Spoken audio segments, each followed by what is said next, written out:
I am Maya Daniels, a 27-year-old black woman from America, once an internal auditor at a high-stakes financial firm in New York. My job involved digging through numbers, uncovering discrepancies that could topple empires. But one audit led me too deep, into the shadows of Choi Do-won's operation, a ruthless Korean mafia syndicate laundering millions through shell companies. I snapped photos of the ledgers on my phone, thinking it was insurance. Instead, it became my death warrant. They found out, and now, here I am in Seoul, running for my life under a merciless downpour near midnight. The rain stings like needles against my skin, each drop a reminder of how far I've fallen. My sneakers squelch through the flooded alleys of Mapo-gu, water soaking up to my calves.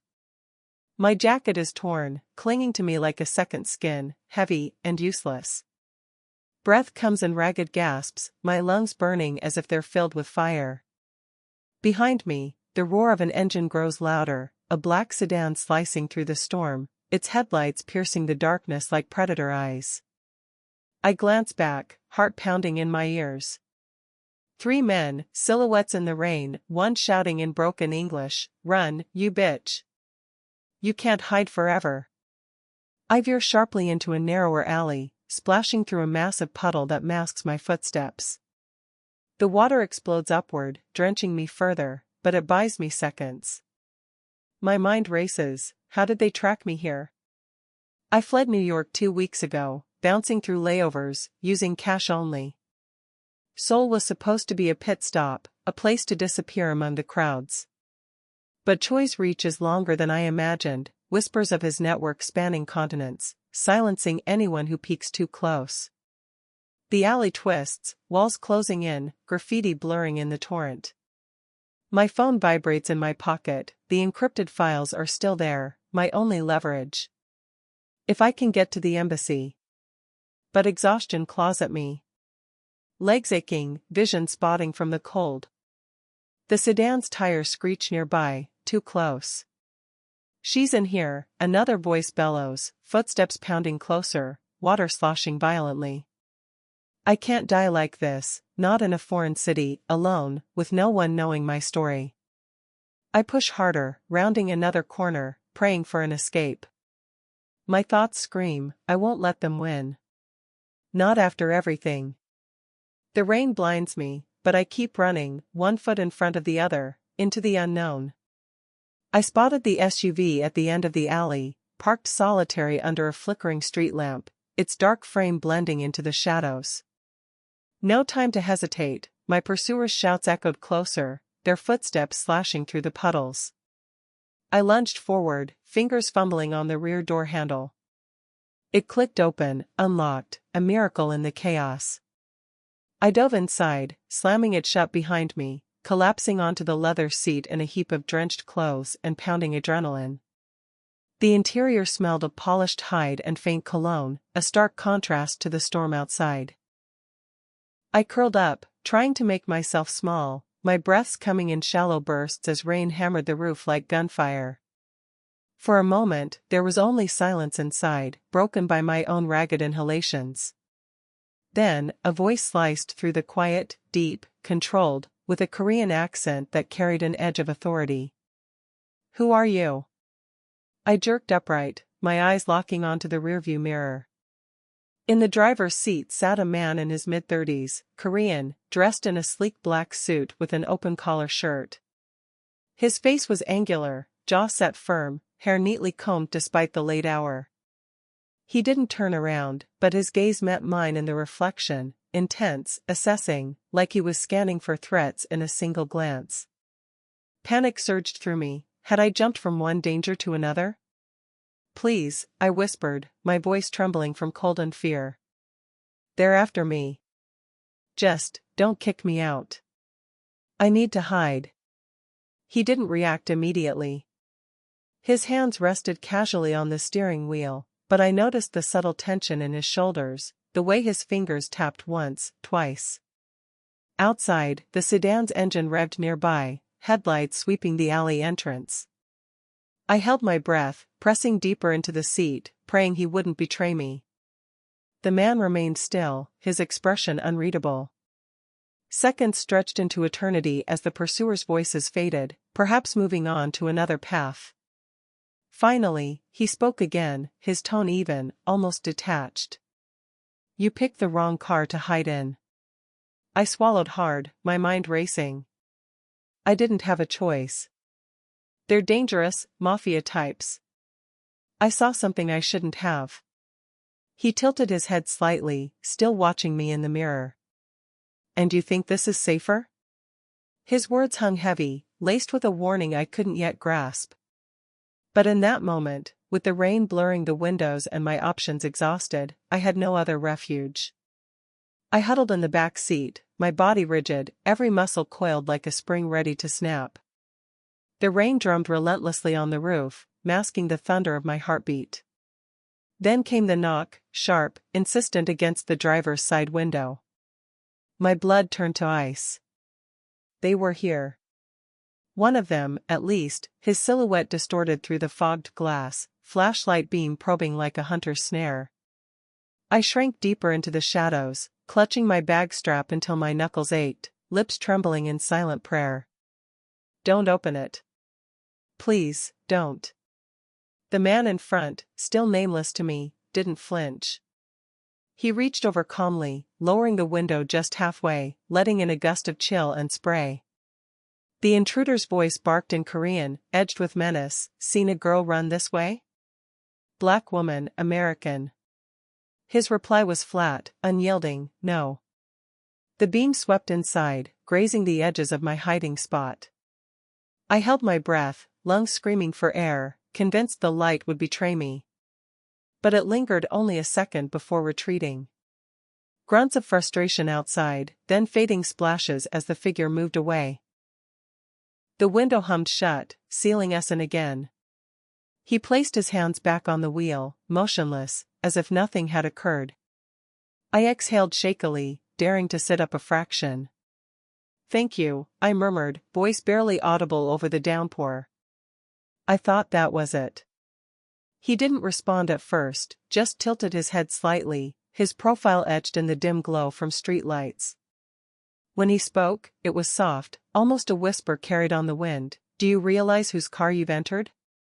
I shook my head slowly, droplets flying from my hair. "I just needed shelter. Anywhere away from them." He paused, contemplative, fingers drumming once on the dash. Then, with a subtle click, the engine purred to life, the vehicle gliding forward smoothly, like a specter vanishing into the night. The wipers slashed arcs across the windshield, clearing views of blurred neon signs and empty streets. As we accelerated, leaving the alley behind, his words cut through the hum. "My name is Kang Jae-Hyun. And you've chosen the most dangerous vehicle in all of Seoul." The statement hung there, heavy with implication. Dangerous how? Friend or foe? My mind swirled with questions, but exhaustion pinned me silent. For now, motion meant survival. The city blurred past, and I wondered if I'd traded one predator for another, or found an unlikely guardian in the storm. As the SUV accelerated smoothly into the night, I sank back against the seat, my soaked clothes seeping cold into the upholstery. The engine's low hum blended with the relentless patter of rain on the metal frame, creating a cocoon of isolation. No words passed between us. The silence stretched thick and oppressive, broken only by the occasional swish of tires through standing water. Streetlights flickered past, casting fleeting golden streaks across the dashboard, illuminating fragments of his face, sharp cheekbones, a clenched jaw, eyes fixed on the road ahead with unwavering focus. I stole glances at him through the rearview mirror, trying to piece together this stranger who'd become my unwitting savior. His breaths came steady, controlled, betraying no hint of unease. One hand gripped the wheel lightly, the other rested on the gear shift, veins prominent under tanned skin. He looked mid-30s, perhaps, with hair cropped short and a posture that screamed discipline. Not a cab driver, that much was clear, too composed, too alert for someone ferrying random passengers. His earlier warning echoed in my mind, the most dangerous vehicle in Seoul. What did that mean? Was he a criminal? A cop? Or something worse? Shifting slightly, I felt water trickle from my curls down my neck, pooling at my collar. My bag lay heavy in my lap, the phone inside holding those damning files, proof of Choi's empire crumbling if exposed. But here, in this confined space, vulnerability gnawed at me. I wasn't fleeing anymore, I was contained, observed. His gaze met mine briefly in the reflection, dark, probing, not hostile but calculating, as if weighing my worth against the risk I'd imposed. The city blurred outside, towering buildings veiled in mist, neon signs bleeding colors into the wet pavement. We veered onto a wider avenue, traffic sparse at this hour. My thoughts spiraled, back to New York audits, the thrill of uncovering fraud turning to terror when I realized the scale. Choi's men had hounded me across oceans, and now this man held my immediate fate. Friend or captor? The distinction blurred like the rain-smeared glass. He adjusted the mirror subtly, his expression unchanging. In that instant, I felt exposed, not as prey, but as an enigma he'd chosen to unravel. The vehicle pressed on, carrying us deeper into uncertainty, the storm raging unabated beyond our fragile barrier. He broke the quiet abruptly, his voice low yet piercing through the engine's drone. Why are they pursuing you? The question caught me off guard, my body tensing as if he'd touched a live wire. I hesitated, words tumbling out haltingly. I saw something forbidden. At a bar by the river, a cluster of men discussing deals that reeked of crime. They seemed like organized thugs, mafia, probably. Jae-Hyun raised an eyebrow subtly, his grip tightening on the wheel without a word. I couldn't decipher his reaction, fury simmering beneath the surface, or mere contemplation. My throat tightened, dry as sandpaper. I have no clue about their identities. All I wanted was to vanish. He angled his neck faintly, his glance sliding over me like a verdict delivered in shadow. Unfortunate for you, then. You fled straight into the domain of their rivals. My fingers dug into the bag strap, pulse racing wildly. Rivals? The word hung like a noose, tightening the air between us. What had I stumbled into? Choi's crew was bad enough, faceless enforcers who'd chased me across borders for those digital snapshots of ledgers revealing embezzlement on a global scale. But this man, with his poised demeanor and cryptic hints, suggested layers of peril I hadn't anticipated. The vehicle surged forward, navigating slick turns with precision, as if he knew every vein of this city. I pressed on, voice steadier now, fueled by desperation. Please, just drop me somewhere safe. A station, maybe. I can handle the rest. His response came delayed, measured. Safe? In Seoul, at this hour, with those hunters on your trail? Naive. The accusation stung, but truth echoed in it. I'd audited fortunes, exposed frauds in boardrooms, yet here I was, reduced to a fugitive relying on a stranger's mercy. His profile remained stoic, illuminated sporadically by passing vehicles' beams. Who exactly are you? I ventured, turning the inquiry back. A faint curve touched his lips, not a smile, but acknowledgement. Someone who doesn't indulge strays lightly. But you've intrigued me enough to delay judgment. The implication chilled me further. Judgment implied consequences, alliances forged in haste. As buildings loomed taller, lights piercing the haze, I realized escape wasn't simple anymore.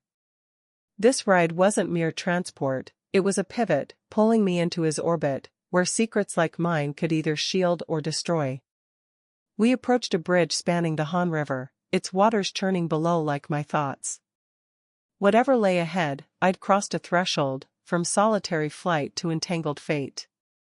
The vehicle swerved into a narrow underground ramp, descending into a dimly lit parking level beneath a gleaming high-rise. Fluorescent bulbs hummed overhead, casting stark shadows across concrete pillars. The engine's growl softened as we slowed to a halt in a reserved spot, isolated from the few other cars scattered around. Jae-Hyun killed the ignition, the sudden quiet amplifying the storm's muffled roar from above. He pivoted in his seat, facing me directly for the first time, his frame broad, presence commanding, eyes locking onto mine with an intensity that pinned me in place. "I am Kang Jae-Hyun," he stated, each syllable deliberate, carrying the weight of unspoken authority. "Leader of a faction locked in rivalry with Choi Do-won, the man whose shadows you're fleeing." The revelation hit like a gut punch, stealing my air. Faction? Rivalry? My hands trembled on my lap, the implications unraveling in my head. I'd audited enough shady dealings to recognize the signs: power struggles, territories carved in blood and deals. Choi's operation was vast, but this suggested a web of enemies, and I'd landed in the lap of one. "You're part of that world?" I managed, voice cracking despite my effort to steady it. He nodded once, expression unchanging, as if admitting to heading a criminal syndicate was as mundane as discussing weather. "If his men are hunting you, it complicates matters. But for now, you've become my concern." I recoiled slightly, pressing against the door. "Your concern? I don't belong to anyone. Just let me go, I'll find my way." Panic edged my words, visions of entrapment flashing, locked doors, forced alliances, becoming a pawn in some underworld feud. He leaned forward marginally, elbows on his knees, his scent, crisp, with a hint of sandalwood, wafting closer. "Leaving now means death. Choi's reach is ironclad here. Stay under my protection, and you survive." His tone brooked no argument, yet beneath the command lingered something else, a calculated mercy, perhaps, or curiosity about my defiance. Protection? The word twisted in my gut, laced with chains. As an auditor, I'd exposed vulnerabilities in systems, but this felt personal, invasive. "And what does that make me? Your prisoner?" I challenged, meeting his stare, refusing to crumble. "Not prisoner," he corrected softly. "Asset. Temporarily mine." The declaration hung, electric, transforming the enclosed space into a battlefield of wills. Outside, distant thunder rumbled, mirroring the storm brewing within me. I'd escaped one threat only to embrace another, bound now by his gaze and the precarious thread of trust. The elevator doors parted with a soft chime, revealing the penthouse level bathed in subdued lighting from crystal fixtures overhead. I stepped out hesitantly, following Kang Jae-Hyun into the expansive suite, a space that screamed opulence yet felt devoid of warmth. Polished marble floors stretched endlessly, reflecting the faint glow of recessed bulbs along the walls. Floor-to-ceiling windows framed the stormy cityscape, rain streaking the glass like tears on a canvas. Furniture was minimal: a sleek sectional sofa, a glass coffee table, and abstract art that seemed more like statements of power than decoration. No personal touches, no photos, no clutter, just sterile elegance that amplified the isolation. He gestured toward the living area, his movements economical. "You'll remain here. For a while." I halted midway across the room, pivoting to face him, my damp shoes leaving faint marks on the pristine surface. "You can't hold me captive. I only sought refuge from the downpour, not this." My words trailed off, laced with defiance and underlying dread. The air hummed with unspoken threats, the distant thunder rumbling like a warning. Jae-Hyun crossed his arms, his stance unyielding, features etched in the low light. "Venturing out tonight invites discovery. I can't guarantee their mercy if they catch you." His assurance sliced through me, forcing a reluctant pause. I clenched my fists, nails biting into palms, weighing the options. Choi's enforcers were relentless. I'd evaded them by sheer luck so far, but Seoul's labyrinth offered no guarantees. Here, in this fortress atop the skyline, safety dangled like a poisoned gift. Yet refusal meant stepping back into the abyss. "Fine," I conceded, voice steady despite the turmoil inside. "But this doesn't make me your obligation." The suite fell into profound stillness, broken only by the rhythmic ticking of a wall clock, each second pounding like a verdict. I paced to the window, gazing at the blurred lights below, feeling encircled not by wooden panels or steel beams, but by intangible forces, dominance, peril, and an emerging undercurrent of intrigue. Jae-Hyun's presence loomed behind me, a silent guardian or jailer, I couldn't tell. His world, this elevated sanctuary, wrapped around me like invisible threads, pulling tighter with every breath. As minutes dragged, exhaustion settled in, mingling with weariness. I'd audited empires, exposed hidden ledgers, but this felt personal, a game where I was both player and prize. The clock's hands advanced mercilessly, marking time in this gilded cage. Deep down, a flicker stirred, not just gratitude, but curiosity about the man who'd extended this precarious haven. In the quiet, amid the storm's distant growl, something intangible began to form, binding us in ways neither could yet define. Jae-Hyun moved with quiet efficiency across the room, retrieving a tray from a concealed cabinet. Steam rose from the porcelain pot as he poured, the liquid cascading into 2 cups without a single spill. He set one before me on the glass table, the aroma of green tea mingling with the faint ozone scent from the ongoing tempest outside. No inquiry about preferences, just an assumption that I'd accept.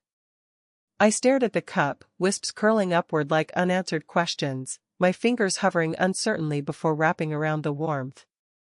"Why are you aiding me?" The words escaped before I could filter them, raw and probing. He settled into the chair opposite, legs crossed, hands interlaced over one knee. A pause elongated, filled only by the window's subtle vibrations from wind gusts. When he answered, his voice carried a rare undertone of weariness, "Because your gaze met mine in that mirror without flinching. No deference, no submission. I've grown weary of those who avert their eyes or grovel." The admission struck deep, a vulnerability peeking through his armored facade. I felt a lump form in my throat, memories surfacing of boardroom battles where I'd dismantled facades of the powerful. "I've confronted types like you before," I confessed, lifting the cup but not sipping. In my role, scrutinizing accounts, peeling back layers of deception. Those empires crumble when truths surface. His eyes narrowed fractionally, a spark of intrigue igniting. A subtle upward tilt at his mouth's corner, not mockery, but genuine amusement, softened his features momentarily. "Then you comprehend more than appearances suggest. Perhaps that's why fate aligned our paths." I set the cup down gently, the clink echoing in the vastness. His observation unsettled me, stirring a mix of caution and fascination. As an examiner of hidden fortunes, I'd learned to detect cracks in structures, but here sat a man whose exterior hid depths I hadn't anticipated. The tea cooled untouched between us, symbolizing the fragile bridge forming. Outside, lightning flashed, illuminating the skyline in stark relief, mirroring the electric tension in the air. For the first time, I pondered not just survival, but the enigma before me, a leader shaped by shadows, extending a hand not out of pity, but recognition of shared resilience. As silence reclaimed the space, I sensed the conversation's undercurrent shifting, drawing us toward revelations neither had planned. That night, I reclined on the expansive sofa, wrapped in a thick blanket that did little to ward off the chill seeping from within. Sleep evaded me, my mind a whirlwind of fragmented thoughts, audits gone wrong, faces of pursuers, and now this enigmatic figure who'd inserted himself into my chaos. The suite's ambient hum blended with occasional rumbles from the sky, vibrations traveling through the glass panes like distant echoes of pursuit. Footsteps approached, measured and firm, drawing me upright. Jae-Hyun emerged from the kitchen area, silhouetted against the soft under-cabinet glow. He paused several paces away, respecting an invisible boundary, his form tall and imposing yet not invasive. From this point forward, he stated quietly, "Anyone aiming to harm you must confront me first." The declaration hung suspended, a shield forged in resolve. I met his eyes, a blend of appreciation and suspicion swirling inside. "And the cost for such safeguarding?" I inquired, my tone edged with caution, unwilling to owe more than I'd already imposed. He lingered in thought, arms folded loosely, before responding, one condition alone: never deceive me. His stipulation pierced straight, exposing a fragility beneath his commanding exterior. In that instant, I glimpsed not the syndicate head, but a man scarred by betrayals, constructing barriers to shield old wounds. The clock's steady advance marked the deepening hush, amplifying our shared vulnerability. I pondered my own deceptions, concealed files, fabricated escapes, and wondered if truth could bind or shatter us. "You're not invincible," I ventured softly, shifting the blanket aside. "What haunts you enough to extend this to a stranger?" He didn't avert his gaze, but a subtle flicker crossed his features, a crack in the polished veneer. Enough to recognize defiance when it appears unbidden. His words hinted at buried histories, perhaps losses that mirrored my own uprooted life. As an examiner of concealed truths, I'd pried open corporate veils, yet here I faced a human enigma, one whose defenses invited subtle probing. The atmosphere thickened, charged with unspoken possibilities. I sensed an emerging connection, not forged in fear, but in mutual recognition of battles fought alone. He retreated a step, breaking the intensity, yet the exchange lingered, seeding questions that would bloom in time.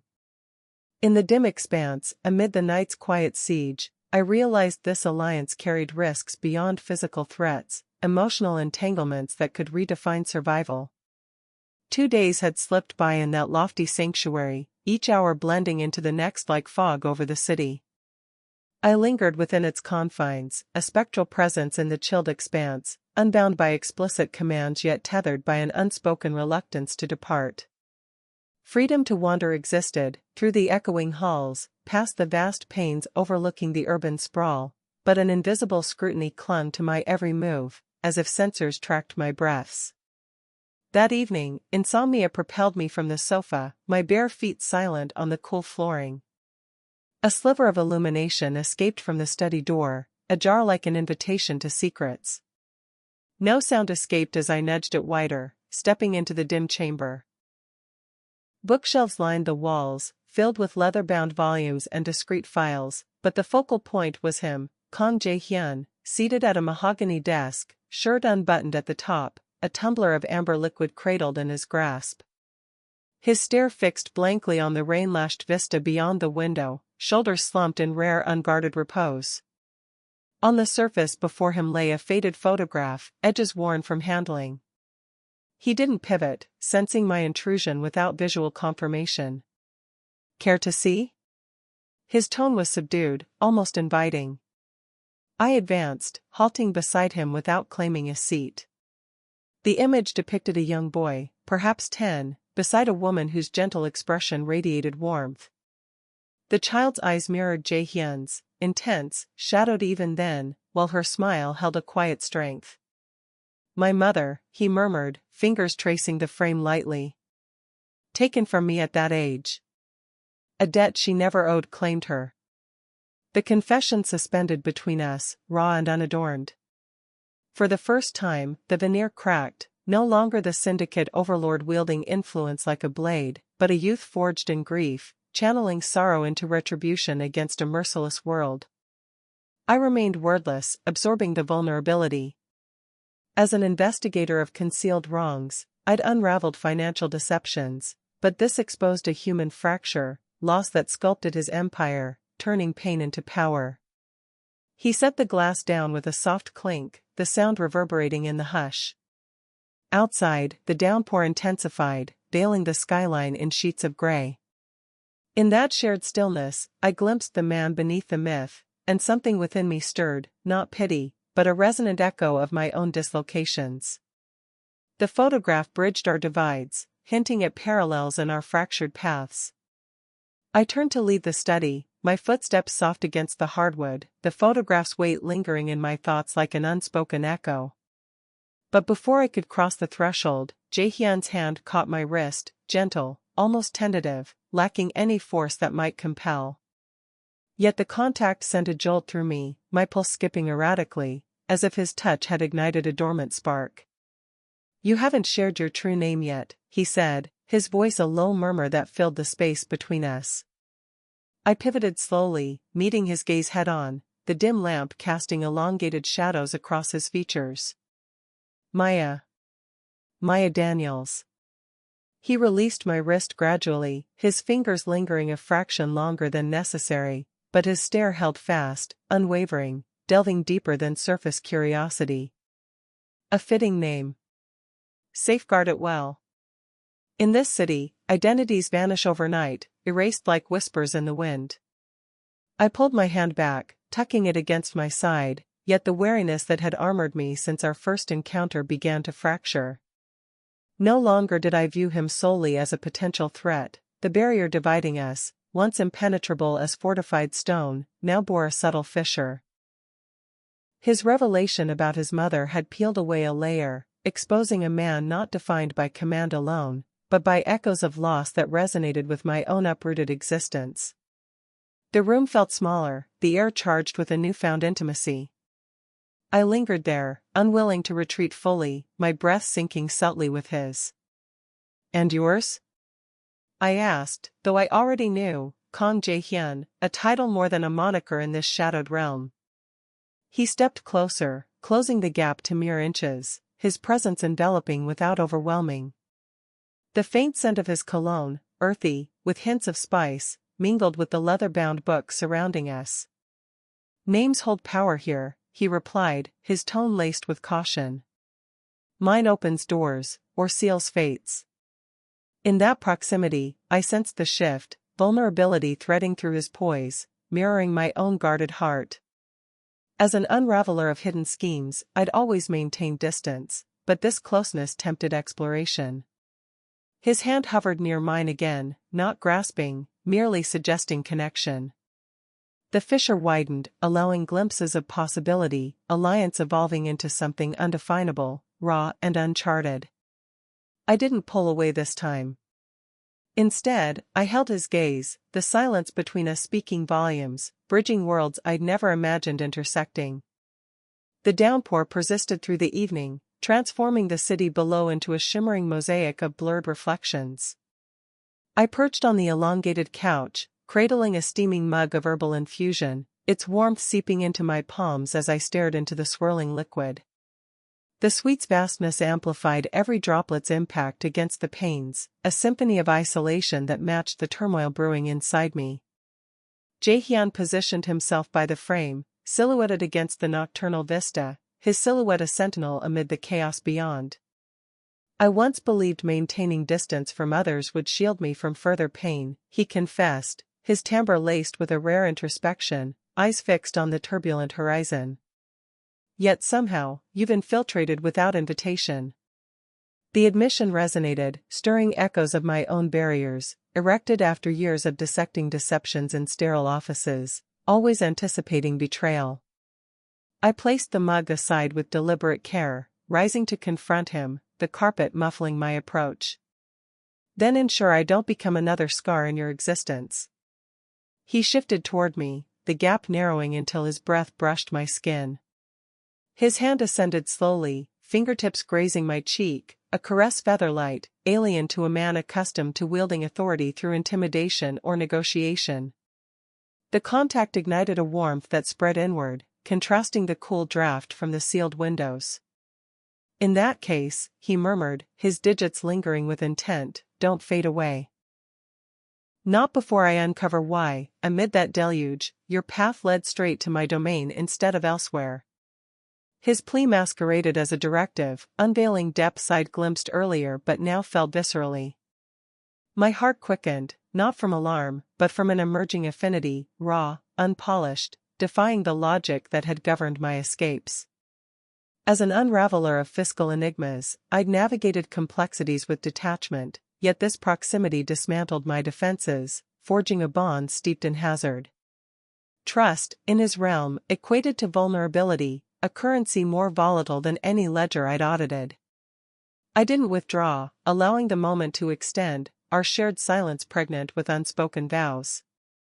The tempest raged on, lightning etching fleeting patterns across his countenance, highlighting the resolve etched there.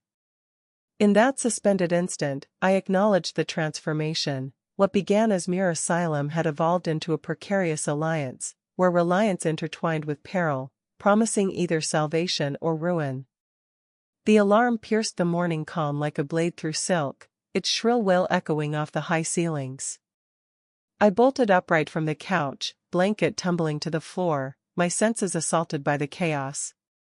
Glass shattered somewhere nearby, the window in the main room exploding inward, shards scattering across the marble like deadly confetti. Wind howled through the breach, carrying the scent of wet concrete and distant exhaust. On the security panel mounted on the wall, red lights flashed urgently, displaying grainy footage, 3 figures in dark attire scaling the building's exterior, tools glinting in their hands. Jae-Hyun burst from his quarters, shirt half-buttoned, a pistol already in his grip. His movements were fluid, predatory, scanning the space with lethal precision. "Intruders," he growled, striding to the console, fingers flying over the keys to lock down the floor. "Choi Do-won's operatives." I pressed against the wall, heart slamming against my ribs, the cold seeping through my thin sleepwear. The invaders appeared on screen, masked, armed, methodically advancing through service corridors. "How did they locate me?"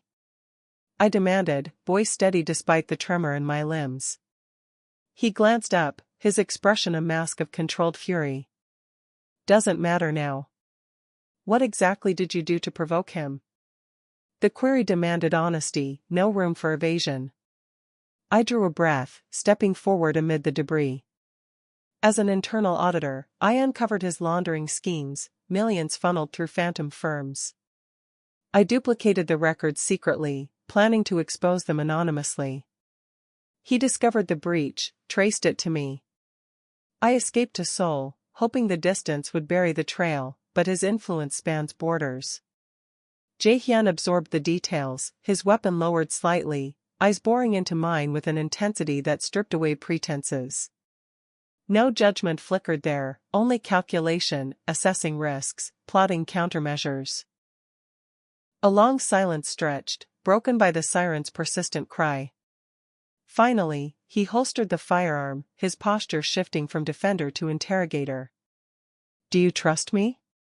The question hung vulnerable, a bridge over the abyss we'd navigated. I nodded, resolute, the admission forging an unbreakable pact. "Yes." "Good," he replied, retrieving a small device from a drawer, a secure communicator. "Then follow my lead.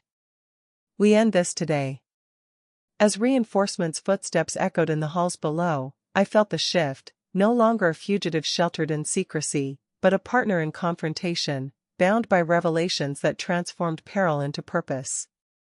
I raced after Jae-Hyun into the private elevator, my heart thundering like a trapped animal.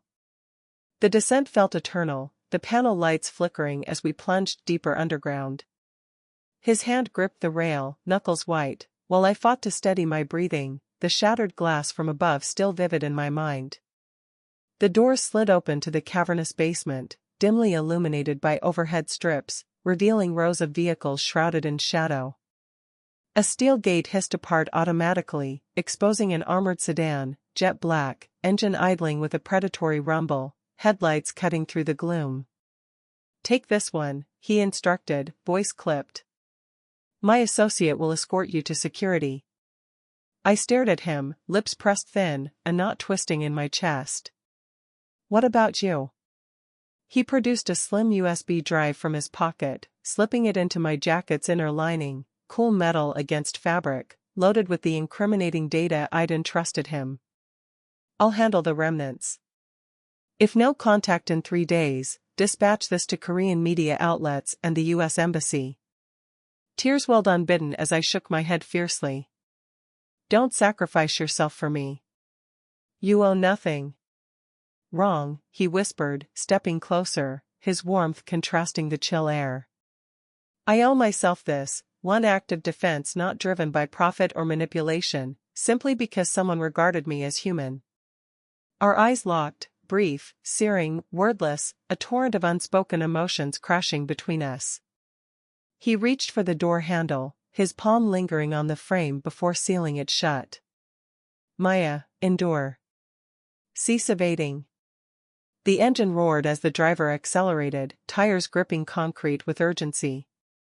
Through the tinted rear window, I watched Jae-Hyun recede, standing resolute amid the dim expanse, a solitary figure bracing for confrontation. The vehicle surged upward, emerging into the daylight fray, carrying me toward uncertainty, his final plea echoing in my soul. 3 months blurred into a haze of reinvention. I'd landed in Brooklyn, trading Seoul's skyscrapers for gritty brownstones and the hum of subway trains. The small coffee shop on Flatbush Avenue became my anchor, a corner spot with worn counters and the constant aroma of fresh brews. I wiped mugs behind the bar, my hands calloused from scrubbing, my mind a fortress against memories. The radio droned news snippets. The dismantling of Choi Group leaves mysteries unsolved. Kang Jae-Hyun, alleged key figure, presumed vanished. I twisted the knob, silencing the broadcast. Not from dread, but a sharp pang that pierced my core. Vanished? The word mocked me, conjuring images of that basement farewell, his resolute stance, the USB's weight in my pocket, untouched since. I'd rebuilt, new identity papers, anonymous tips to authorities that toppled Choi's network from afar. Yet solitude lingered, a shadow in quiet moments. The bell tinkled, admitting a rush of cool autumn air. A child dashed in first, clutching a toy, followed by a man in a cap pulled low, his gait uneven, a slight limp that halted my breath. He paused at the threshold, scanning the room until our eyes met. Recognition flared, electric and profound. It was him. Alive, marked by scars, a faint line across his cheek, posture hinting at healed wounds, but undeniably Jae-Hyun. No dramatic rush, no outcry. We stood frozen, the world narrowing to that gaze, relief, wonder, unspoken queries bridging the gap. He approached the counter slowly, the boy tugging his sleeve, oblivious. Coffee, black, he ordered softly, voice unchanged, carrying undercurrents of our shared history. I poured, hand steady now, sliding the cup over. Our fingers brushed, intentional, affirming. No explanations needed, survival spoke volumes. In freedom's embrace, amid steaming pots and casual chatter, we chose presence over evasion. No more hiding, from threats, from each other. The past's echoes faded, yielding to a future woven in quiet resilience.